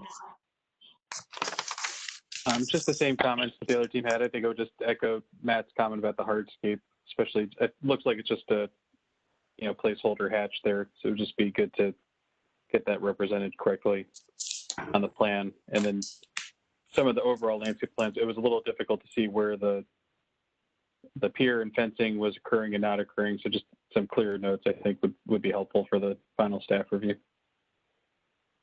Very good. With that, I'll add just maybe my couple comments. In the staff report, they asked location of bike racks. And the second, so the question back to the applicant is if bike racks are proposed, where are they located? And then the lighting, there was a comment from our last meeting asking that all exterior lighting be LED where feasible. So I'd like to hear that addressed. Cecily, the lighting is LED. That's an absolute. And there are bike racks shown on our plan somewhere. Okay. Matt? Yeah, they're right behind, they're right next to where the Starbucks extends deeper than the pad next door to the Starbucks. They're right tucked in that corner there. This same plan is fine that I can see. It's in between the red arrows. Yeah. Where Okay. where the Starbucks is deeper. It's right next to that exposed Starbucks wall in the back. There's Okay. the bike rack shown. Okay, maybe I can't see them on my laptop screen, so I will just say maybe that's an added note or just clarification note added to our other panel members' comments. Okay, well, thank you for responding to those questions. And I'd like to ask the panel members if somebody would like to volunteer to make a motion at this time.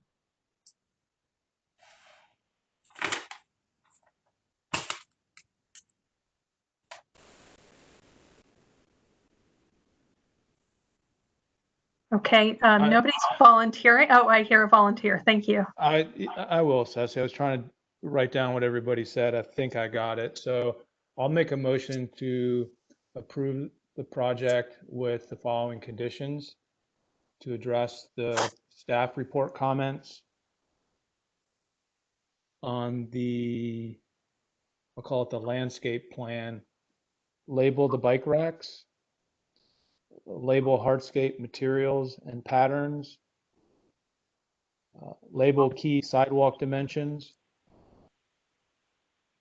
on the building facade elevation, label and confirm building materials and colors.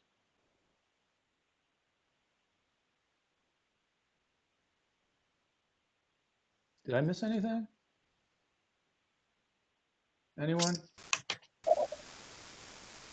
Just to make sure that lighting is labeled LED. I'm not sure if it is or not, but just to be verified that all exterior lighting is LED.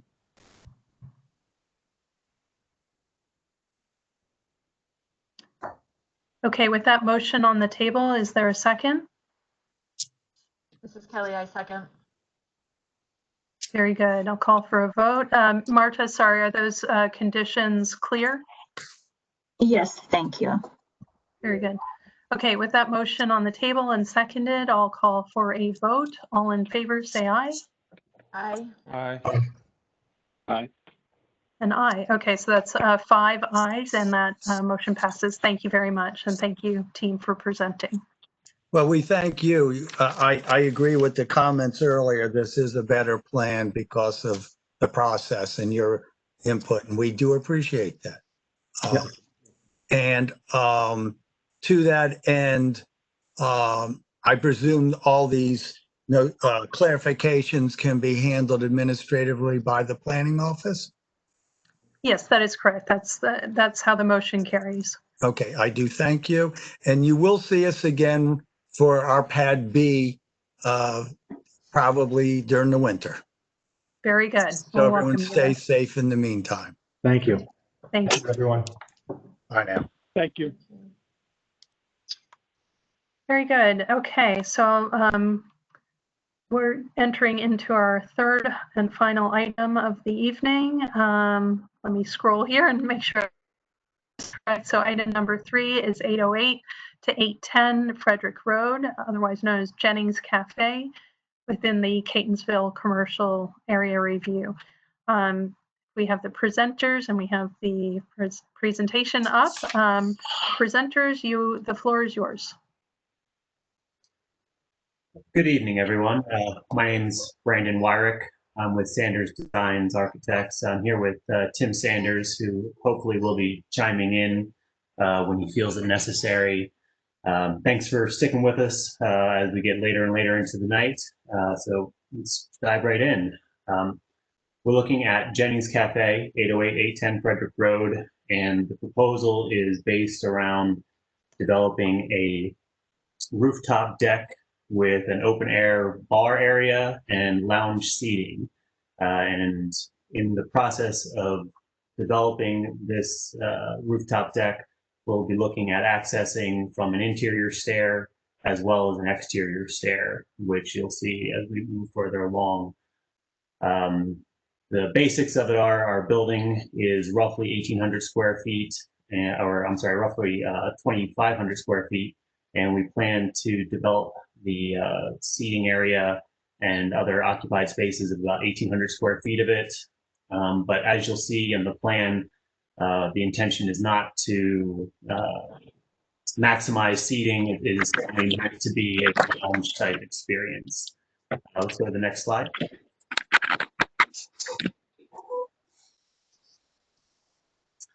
So just a quick zoning map context. You can see roughly that we're surrounded by commercial. We've got a major corridor running on our south side in Frederick Road. And we can go to the next slide and we'll see a slightly zoomed in version of that same image. The next slide is our aerial. Hey, Brandon, I apologize. I could not get off of mute. So I'm back in. Thanks. Okay, great. So here's our. By the way, my name is Tim Sanders, owner of Sanders Designs Architects. And Brandon Wyrick is the project captain for the project. And I was hoping to be able to say this at the beginning, but I couldn't get off of mute. Okay, Brandon, sorry. It's okay.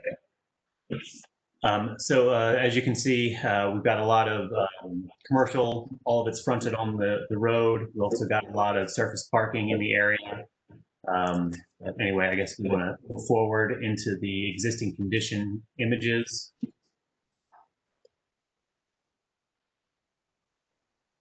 So this is Jennings Cafe as it exists today.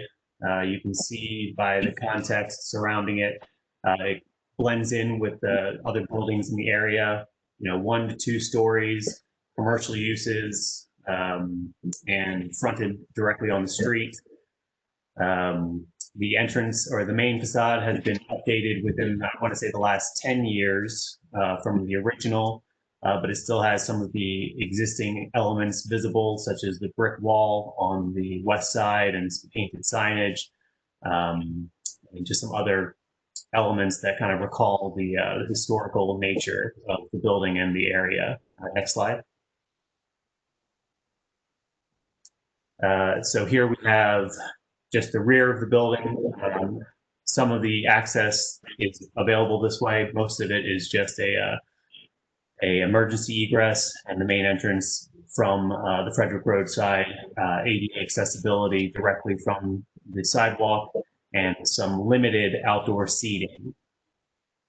Next slide. Just some more views of the rear of the building, and actually one from across, I believe, Eager Street. You can kind of see our parking spaces behind the building in the distance.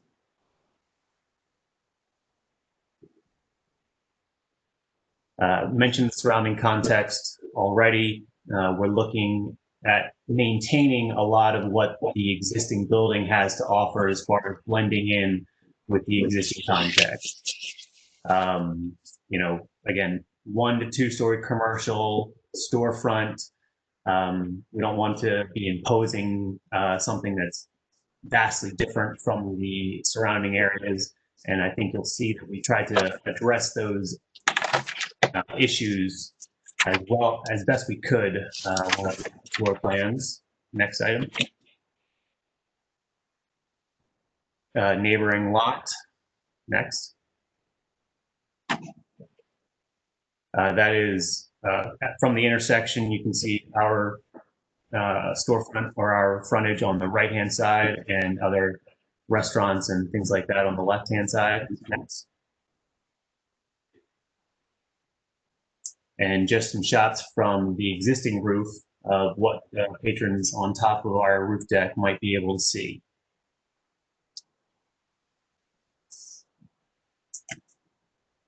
So the site plan that we're looking at right now is a little small, and I apologize. You know, we're trying to get all the information we can into this PowerPoint. But the information presented on the site plan identifies that we had some parking issues. You know, we already are aware of that. And I think that when we look at the plan, you'll see that we've taken some space from the interior that was originally for dining seating. And like I said, the proposed space is not intended to maximize seating. It's more intended for a lounge type area. And we're not intending to increase the occupant load extravagantly, though we are obviously increasing the occupied area and the occupant load in the overall scheme of things. Next slide.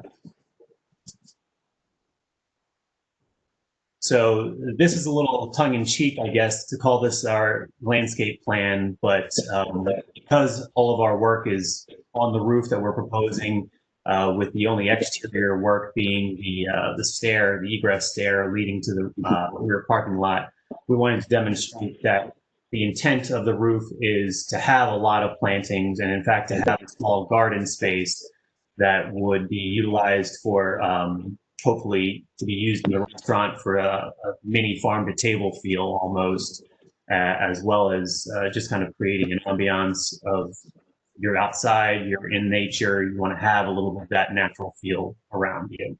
And this plan also demonstrates the, I guess, the looseness of the seating area as far as maximizing or not the potential diners. Next slide. So this is a rendering. The sky has obviously been altered to kind of help the image pop a little bit. We had a kind of an overcast image originally.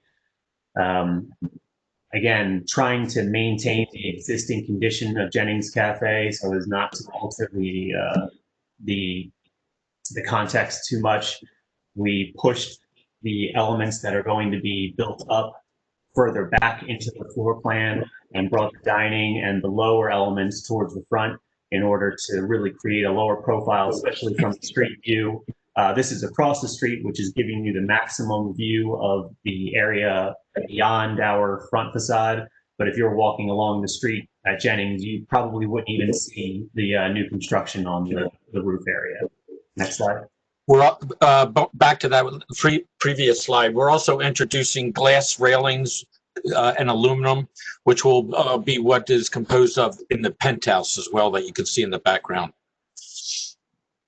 Next slide. Thank you, Ken.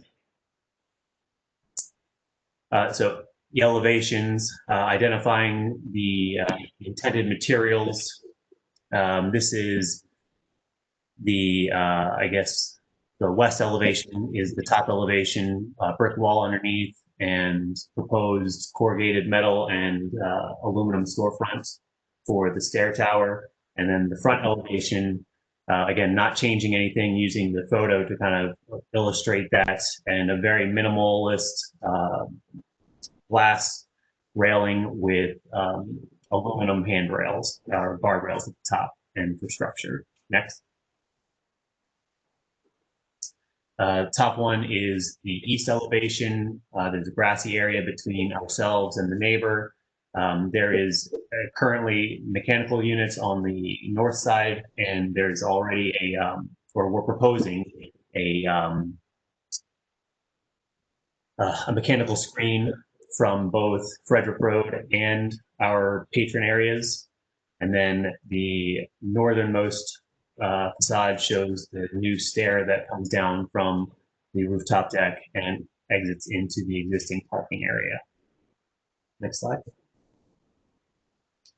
Schematic section identifying the interior stair is kind of showing the relationship of the height of our proposed areas versus the height of the parapet in the existing building. Again, showing us pulling the built up areas to the rear of the building and trying to minimize our impact on the Frederick Road elevation. Next slide, please. Ground floor plan showing the proposed interior stair, leaving the remainder of the restaurant untouched, and then showing the new rear exterior stair. Next slide, please. Revisiting the landscape plan and just kind of identifying the proposed roof deck plan. Next slide. Next slides are going to be showing some of the lighting that we have proposed. The idea here is to have very low impact lighting, as far as the impact being from the street side, hanging lights, just kind of creating a very like backyard ambiance almost for this rooftop deck. Next slide. And then some highlight or accent lighting, I should say, for the built-up bar areas and the under roof areas that are being proposed towards the rear property. Next slide. And this is our materials board to demonstrate what type of materials we're looking at installing, how we might see them installed. Though we don't have that finalized yet. The glass railing with the aluminum structure, the composite wood decking, potentially with some highlights, angles and things like that to change the direction of the field wood. Standing seam metal roof, we're looking at doing something red to kind of harken back to the Jennings Cafe signs that are painted on the walls and are shown on the front of the building, but really trying to mute the remainder of the building by going with the grays and the kind of standard solar band, not highly reflective glazing, just kind of fading into the background. And that's the basics of it. I think that's the end of our slideshow. Very good, thank you. With that conclusion of the presentation, Marta, do we have any members of the public signed up to speak? No, we don't have any. Okay, very good. Would you like to go through the staff report then? Sure, thank you, Cecily. So our report is based on comprehensive manual of development policies, the Catonsville plan, and Baltimore County landscape manual. Let me bring the staff report.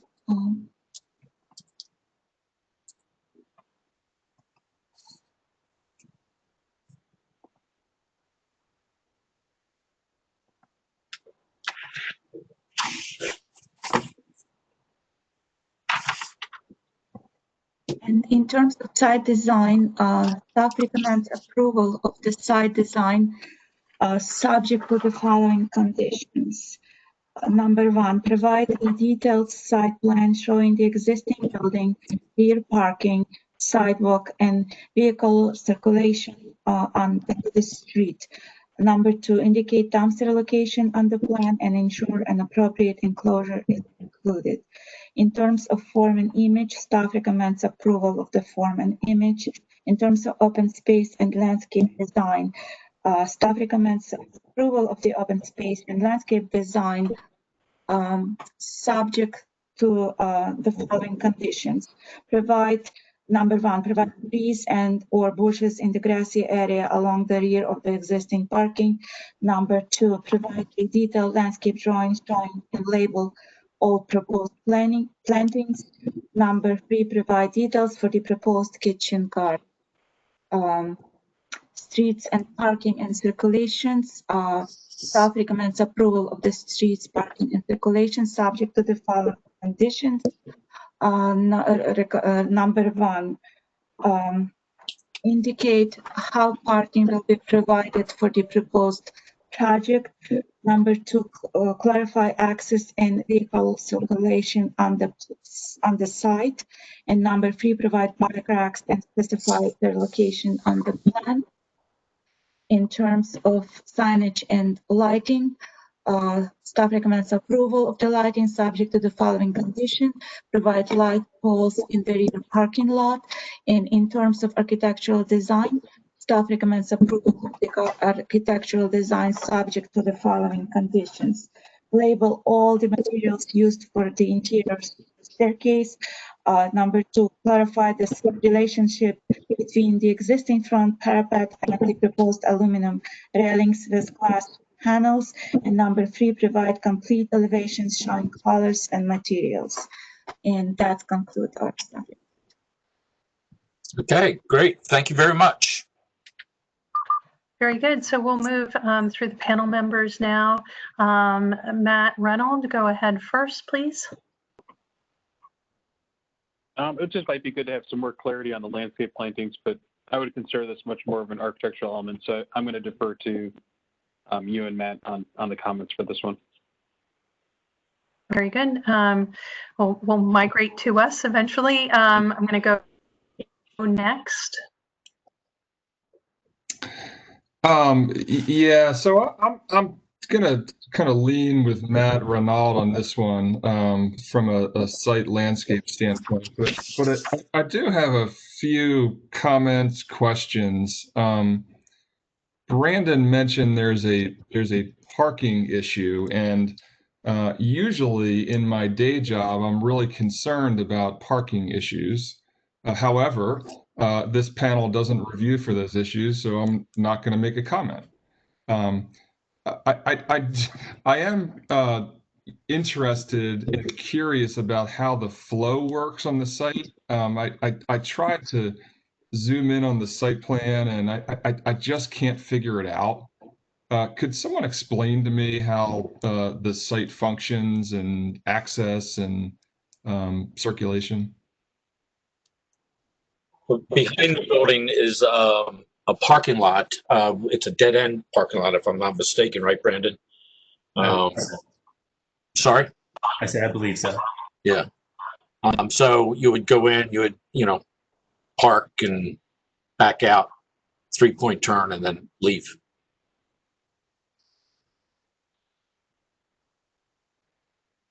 Okay. Okay.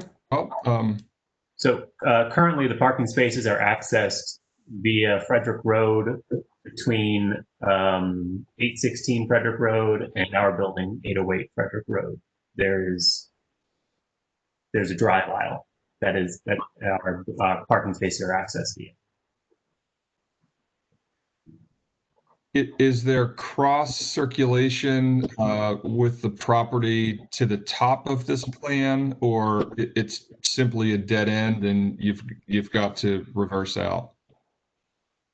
There is access that way. I don't know if the access is allowable, but I believe people utilize it, whether it's I take my comment back. I take my comment back, Joe. There is access to the property behind us. There is a curb cut there.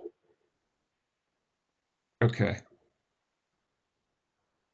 And I'm just curious to know on the I mentioned earlier we don't review for parking, but there's a chart and it says that there are 80 some spaces required, but 8 provided. I'm just curious. Joe, this is Jennifer. I'm going to chime in. Yes, please.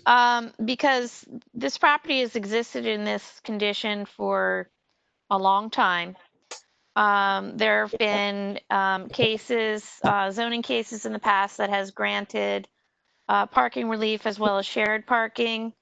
Any of those types of issues that will arise with these folks taking this through the development process will be addressed in that fashion. They'll, you know, those previous cases will be studied, and if something needs to be, you know, Yeah, no, modified that's or all I needed. followed Yep. through on. Yep, I'm good. That's all I needed. Thank you. Yeah, okay, sure. Yep. That's all of my comments, Cecily. Very good, thank you. Let's see, Matt D'Amico. Sure. Based on what I've seen, what you presented, this is just a rooftop deck. There's no site work, right? Everything on the site is staying the way it is. Is that correct? Correct. Oh, well, with the exception of the exterior stair, there will be, that is an addition to the site. Sure, right. Is the side alley still used for access, do you know? Is that a public right of way, or maybe we don't even know? Maybe it doesn't matter. I don't know if we're at liberty to comment at this point as to what the publicity of that access is. Okay. My only comment then from a design perspective, since we're just looking at the rooftop deck and the stair, is I'll defer to the architects on the panel. The red roof seems a little out of context, but obviously in this rendering it doesn't show up. You probably guess you wouldn't really see it, but.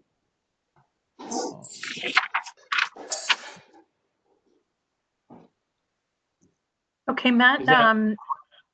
Is that right? Is that my understanding? The roof of this second level structure would be the red standing seam metal? Is that what's proposed? That's correct. Currently proposed, yeah.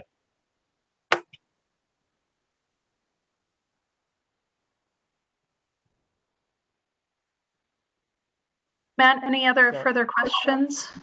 No, or comments? That was all from me. Okay, I'll move to Kelly next.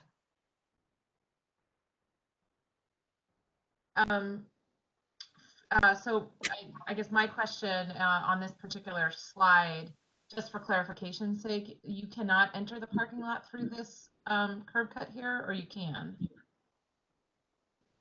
This is the way you access the parking lot. It is, okay. So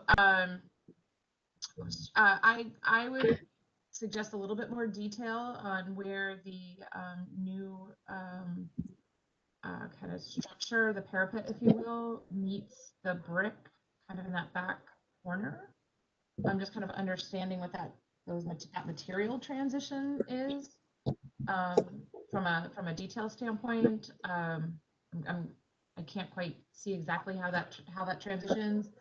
That's really my only comment in really just kind of thinking about what that looks and feels like.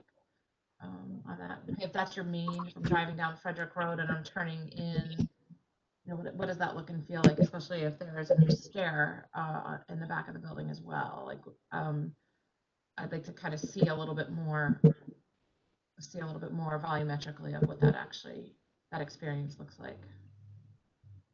Okay. Okay, and I think Kelly in the staff comments as well. I'm gonna, do you have any other further comments, Kelly, before I jump in? Okay. No, I actually didn't see that in the staff comments, or I didn't clearly interpret it that way, but that's fine. Yep, no, I think that's a common held question. So there, you know, just to jump in here, I think this building is, you know, shows clearly a progression over time. Started with I don't know what existed before. I imagine the brick shell building was the original, and then at some point a few years back, the stone and the siding and the roof was added to it. And now you have this more contemporary rooftop deck responding to COVID and having an industrial contemporary read. I almost wish the middle point of evolution hadn't happened, because I think the brick shell and this new rooftop would coincide better together. Without that, I can only I'll set that aside and just say, I hope in the next iteration, maybe the brick is then revealed again, and the parapet of the brick comes up and meets that glass rail and the metal rail in a fashion that I think would be more aesthetically pleasing and also in keeping with the commercial storefront read that had existed along the road. That's just commentary, so I'll put that aside. Just thought it should be on the record that we would welcome another evolution when the time is right. Also, there's a lot of background noise. I'm going to ask if you are unmuted, if you could mute. Thank you for that. So the one staff comment was bike racks. We always like to see, and you can probably see from the other presentations, that we encourage those to be incorporated when new projects come forward. Is that something that the applicant could address and find room for? This could either occur, it looks like you're pretty pinched in the front, even if it's for staff riding bikes, just some place to have secure bike racks somewhere on the site would be good. Okay. So I think overall the materials of the new edition are good. One thing I think that's also noted in the staff report is just the landscape plan, although tongue-in-cheek, we should have some idea of what the plantings are in those pots and if there is any room for the rear planting to be incorporated, that would be good. Lastly, just my last comment would be on the materials, that those be confirmed. So I think the palette is good of what you've shown. You said you haven't locked those in. Obviously, those need to be recorded in terms of what the actual manufacturers and materials and styles will be as it's recorded. Those are all of my added comments. I'll go back to the maybe give you an opportunity to respond to the bike rack question, but I think then we can move to the panel. Yeah, we'll explore alternative locations for the bike rack, either in the front or in the back or side. Okay. Panel members, is there someone who Can I volunteer to? Yes. Cecily, I'm sorry, it's Jennifer. Tim, you might want to hit up,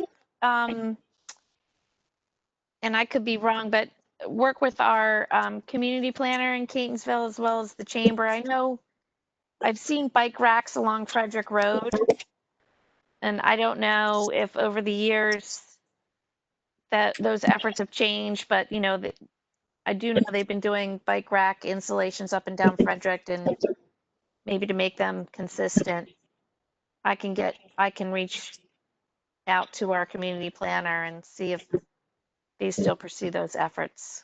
Oh, that would be wonderful, Jennifer. That'd be great. Okay. Jennifer, that's a great thought. Okay, panel members, would someone like to volunteer to make a motion?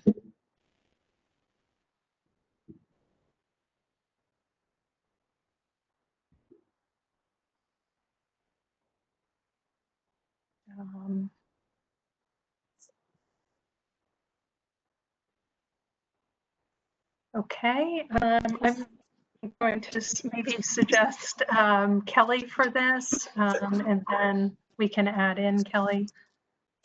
No, that's great. That's okay. I was trying to keep and write fast, so I make a motion to accept on the following conditions, noting that Matt R has deferred to architectural comments, that Joe's parking questions were answered by Jennifer, that these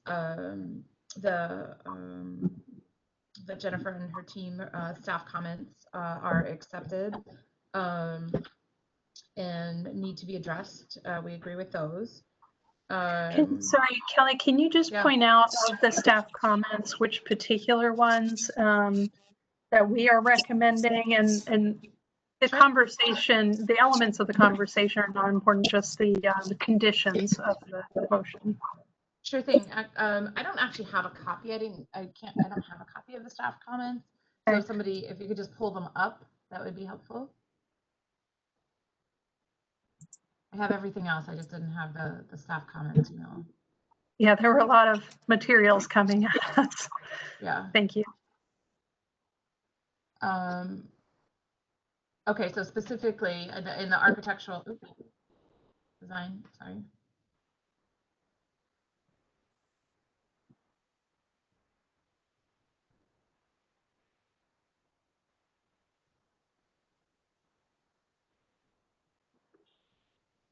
Okay, so okay, thank you.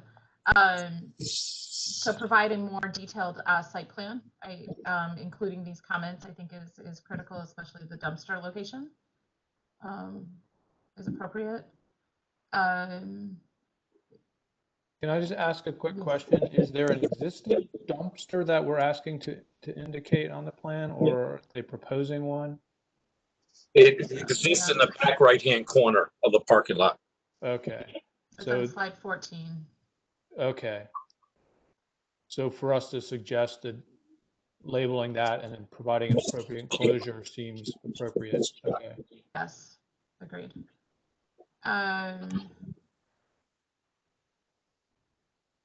Form and image is fine. I think planning, referencing 1, 2, and 3 is specific. Cecily, I think those need to actually be addressed and labeled appropriately as part of the recommendation. Also cross-referencing my notes.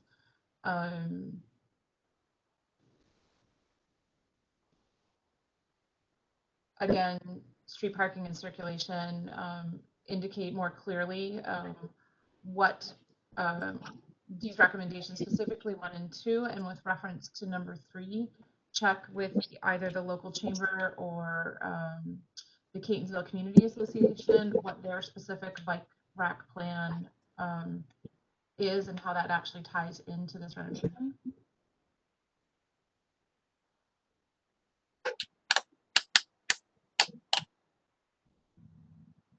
Signage and lighting, we agree with that recommendation. Labeled clearly in the rail parking lot. Architectural design, label all the materials used for, I would say, both staircases, interior and exterior. Clarify the relationship between the existing front parapet and the proposed aluminum railings, and provide complete elevations showing colors and materials, specifically on that north-facing elevation where the metal panels meet the brick, as well as the glass. Okay, and is the motion to conditions that will be reviewed by staff, as opposed to coming back to the design review panel? I would personally like to see the modifications. Okay. I would like to see the modifications and the overall cohesive plan. The can be done through staff, Kelly, as we have in the past. Procedurally, they wouldn't have to come back to the DRP in a meeting, but staff could forward those particular details for us as appropriate to each individual panel member for input. Would that be acceptable? To me, yes, that's acceptable. Very good. Okay, with that motion on the table, is there a second?